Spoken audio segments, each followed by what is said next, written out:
Okay, so finally मैंने अपना GRE जो है शॉर्टर वर्जन वो दे दिया है। स्कोर जो मेरा है वो मीनिंगलेस है क्योंकि I have been doing this for almost 12 years now. Score मैं आपको एंड पे बता दूंगा अगर आप ज़्यादा क्यूरियस हैं टू नो माई स्कोर। जो चीज़ आप लोगों के लिए इंपॉर्टेंट है ना वो ये है कि देखें, I had a fantastic experience taking the new shorter GRE. मैंने तो खैर घर पे दिया था, मेरा सीमलेस एक्सपीरियंस था। मैं तो बल्कि अपने स्टूडेंट्स को भी इंकरेज करता हूँ कि आप घर पे दिया करें। इतना पेनलेस एक्सपीरियंस होता है, आपने ट्रेवल नहीं करना, आपने कहीं जाना नहीं है, आपने वो सारे प्रोसेस के थ्रू नहीं गुजरना कि अपनी आईडी चेक कराएं, ये करें वो करें। तो बस आपके पास एक अच्छा स्टेबल इंटरनेट हो, गुड लैपटॉप, बाकी एवरीथिंग विल वर्क फाइन। और मैं एक सेपरेट वीडियो करूंगा उसके ऊपर कि किस तरह से आप होम बेस्ड जीआरई का क्या एक्सपीरियंस है और क्या प्री रिक्विजिट्स हैं। So we'll do that in a separate video. But आज की जो मेन चीज़ है वो है कि how was my experience with the new shorter GRE. So मैं एक वर्ड अगर आपको कहूँ तो मैं कहूँगा कि इट वाज फैंटास्टिक। मुझे लगा कि जो एग्ज़ाम है खासतौर पर जो क्वान्टिटेटिव सेक्शन था, क्योंकि I have been taking the GRE for many years now. मैं हर साल कोशिश करता हूँ कि कम से कम एक दफ़ा जीआरई दूँ ताकि पता चले कि क्या ट्रेंड्स हैं, जीआरई का डिफ़िकल्टी लेवल कितना कोई चेंज हो रहा है। So I found absolutely no increase in the difficulty level at all. बल्कि इनफैक्ट मुझे तो कुछ ऐसा लगा कि यार डिफ़िकल्टी लेवल ना थोड़ा सा उन्होंने कम किया है। मुझे सेकेंड सेक्शन में कोई डेटा एनालिसिस का क्वेश्चन नहीं आया। I hate data analysis by the way, क्योंकि टाइम कंज्यूमिंग होते हैं, चार्ट्स ग्राफ्स पढ़ना, उसमें से इंफॉर्मेशन एक्सट्रैक्ट करना मुझे बहुत फ्रस्ट्रेटिंग लगता है। Personally I don't like these questions. But fortunately for me, मुझे पहले सेक्शन में जो डेटा एनालिसिस के 3 क्वेश्चंस आए थे वो बहुत ईजी से थे, वेरी सिंपल स्ट्रेट फॉरवर्ड। एक ग्राफ और एक टेबल था, उनमें से क्वेश्चंस थे। सेकंड सेक्शन में मुझे एक भी डेटा एनालिसिस का क्वेश्चन नहीं आया। फर्स्ट सेक्शन जो था ना वो कभी ऐसा नहीं हुआ कि मैंने आधे टाइम में ख़त्म कर लिया। मतलब I have been like I said, मैंने जीआरई बहुत सालों से मैं दे रहा हूँ और जो मेरी लास्ट अटेम्प्ट थी which was earlier this year, उसके अंदर मुझे 5-6-7 मिनट्स पहले मैंने अपना फर्स्ट सेक्शन खत्म किया था, गिवन कि वो एक 35 मिनट्स का सेक्शन था, 20 क्वेश्चंस। आज जो मैंने फर्स्ट सेक्शन किया था उसमें I was done like 12 minutes before the stipulated time. I think उन्होंने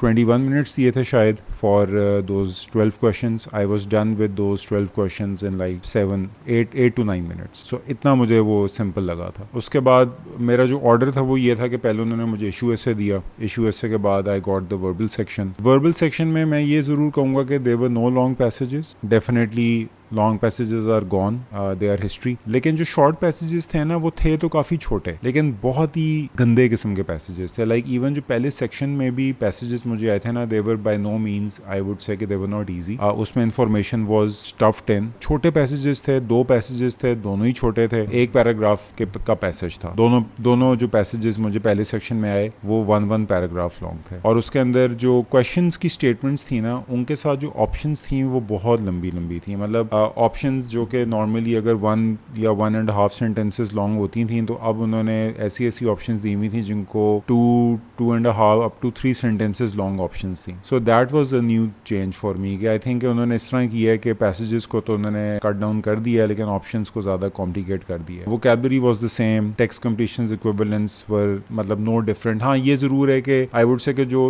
इस दफ़ा मैंने एक चीज़ देखी है कि जीआरई का बहुत ज़्यादा फोकस जो था ना वो वोकैबुलरी से ज़्यादा on the structure of the sentence, so on understanding the meaning of the sentences, what the sentence is trying to convey. Options were not that difficult, more or less words जो हैं वो वही हैं जो पहले से चले आ रहे हैं, but जो sentences का structure था वो थोड़ा सा complicated था। So I found मैं even के जो verbal का पहला section था ना, मैं normally ज़रा जल्दी time से पहले ख़त्म कर लेता था, but this time I was able to finish it on time. So and the first section was not easy. Usually मुझे पहला section आसान लगता था, this time around I found it a bit harder than the old GRE। और लेकिन passages छोटे थे, vocabulary पे एम्फेसिस कम था, लेकिन सेंटेंस के स्ट्रक्चर्स पे, पैसेजेस का जो स्टाइल था उसमें जो अजीबो-गरीब किस्म के बॉटनी, बायोलॉजी, ज़ूलॉजी किस्म के वो टॉपिक्स के ऊपर थे, और क्वेश्चन की जो ऑप्शंस थी उनको पढ़ने में बहुत टाइम लग रहा था। So the way I approach my verbal section was कि मैंने पहले वोकैबुलरी वाले जो फर्स्ट सेक्शन में 7 क्वेश्चंस थे उनको ख़त्म कर लिया। Then I move to the first passage जिसके साथ 2 सवाल थे। Then there was another passage जिसके साथ 3 सवाल थे। अच्छा, मुझे आर्गुमेंटेटिव पैसेज ना पहले सेक्शन में कोई नहीं आया। So I had no argumentative passage. Second section के अंदर मुझे एक आर्गुमेंटेटिव पैसेज आया था जो कि काफ़ी सिंपल सा था। इवन सेकंड सेक्शन, क्योंकि ज़ाहिर है in my case the difficulty level of the second section was very hard. Second section के अंदर मुझे पैसेज रीडिंग में अगेन चैलेंजेस फेस हुए थे, बट आई वुड नॉट से कि जो सेकंड सेक्शन के पैसेजेस थे they were any harder, they were probably the same level as the first section, but like I said कि उनके ऑप्शंस बड़े लंबे थे। सो क्वेश्चंस को सॉल्व करने में टाइम ज़्यादा लग रहा था। पैसेज को पढ़ने में टाइम नहीं लगा, उसको अंडरस्टैंड करने में इतना टाइम नहीं लगा। I even read a passage a couple of times, थोड़ा सा एक डल सा पैसेज था, so I read it a couple of times, लेकिन जो क्वेश्चन के ऑप्शंस थे ना वो काफ़ी लेंथी थे, which was taking a lot of time. So overall verbal में आई वुड से कि फर्स्ट सेक्शन का डिफिकल्टी लेवल स्लाइटली उन्होंने इंक्रीज किया in terms of the time that it would take you to solve the questions. बाकी complexity level wise मैं कहूँगा कि वो मोर और लेस वही है। वोकैबुलरी पे थोड़ा सा एम्फेसिस मुझे कम लगा, सेंटेंस स्ट्रक्चर्स पे, पैसेजेस के अंदर, ऑप्शंस में ज़रा फोकस ज़्यादा था जीआरई का इस दफ़ा। बाकी ये कि जो मैथ है overall I found that easier. Second section क्योंकि अगेन मेरा डिफिकल्टी लेवल उसका हार्ड था, but even in that section ना मुझे कोई एक आध सवाल दी था which was the 15th question, the last section, which I found a bit harder. First time again second section मैंने कभी भी पास्ट में टाइम से पहले ख़त्म नहीं किया, लेकिन आज जब मैंने ये जीआरई दे रहा था तो मैंने अपना एग्ज़ाम जो था मैथ सेक्शन, पहला section I finished it in like 10-12 minutes before the actual time, and the second section I finished it like in 6-7 minutes before the time. मेरे like previous बहुत सारी attempts हैं since 2012 I've been taking the GRE। कभी भी second section मैं time से पहले ख़त्म नहीं कर सकता था, लेकिन इस दफ़ा मैं कर लिया था। उसकी एक वजह ये थी शायद कि डेटा एनालिसिस के क्वेश्चंस नहीं थे। सो ये बेसिकली मेरे ओवरऑल एक्सपीरियंस था। बाकी इसके अंदर एक दो और चीज़ें मैं आपको बता देता हूँ। कैलकुलेटर का यूज़ कोई ख़ास मैंने फील नहीं किया कि क्वेश्चंस के अंदर कैलकुलेटर की requirement, because again data analysis के क्वेश्चंस इतने ज़्यादा थे नहीं, सेकंड सेक्शन के अंदर तो था ही नहीं कोई क्वेश्चन। सो कैलकुलेटर यूजुअली वहाँ पे यूज़ होता है, so there was not really a need for calculator in except for 2-3 questions in total जहाँ पे आई रिमेंबर कि कैलकुलेटर आया था। बाकी I got no questions on standard deviation, I got no questions on normal distribution, I got only 1 question on probability in the second section which was very easy. उसके बाद मुझे उसने mean mode के, अच्छा mode के मुझे, मैंने कभी जीआरई पे ना, I never had the experience of getting a question on mode. So इस दफ़ा मुझे मोड पे क्वेश्चन आया, मीडियन पे आया, मीन पे आया, वेटेड एवरेजेस के ऊपर क्वेश्चन आया। I got a question on Venn diagrams, I got no questions on simple compound interest. Geometry का there was only 1 question in the second section which was a very interesting question. Other than that कोई उसमें भी कोई खास ऐसा सवाल नहीं था। Geometry था, प्रोबेबिलिटी का एक क्वेश्चन था, permutation combinations I got no question. Data analysis के बाद बता दिया मैंने आप लोगों को। उसके बाद स्टेटिस्टिक्स के अंदर there was no standard deviation, normal distribution, percentages का भी 1-2 सवाल थे छोटे मोटे से, बड़े इजी से, परसेंटेज इंक्रीज डिक्रीज निकालना था। मैं इसलिए समझता हूँ कि I am in a good position to comment on this क्योंकि मैं रेगुलर टेस्ट टेकर हूँ। अगर मैं रेगुलर टेस्ट टेकर ना होता और मैं जीआरई पहली दफ़ा दे रहा होता तो obviously it would have been a different scenario, but I think I can comment on that because मैं काफ़ी अरसे से दे रहा हूँ एंड आई फील लाइक ये अटेम्प्ट काफ़ी आसान थी। या so pretty much this is it. पहला सेक्शन आपका इशू ऐसे का होता है, उसके बाद ब्रेक्स कोई नहीं थी, 1 मिनट के अंदर अंदर आपको सेकंड सेक्शन पे मूव करना था। द एग्जाम एंडेड 2 आवर्स का exam, I was done in like 1.5 hours क्योंकि इशू ऐसे भी मैंने लाइक 10 मिनट्स पहले लिख लिया था। फर्स्ट मैथ सेक्शन भी मैंने 10 मिनट्स पहले कर लिया था, सेकंड मैथ सेक्शन भी 7-8 मिनट्स पहले कर लिया था। उसके बाद जो मेरा वर्बल सेक्शन था वो मैंने पूरे टाइम पे ख़त्म किए थे और the score I got in the end was 168 on quant.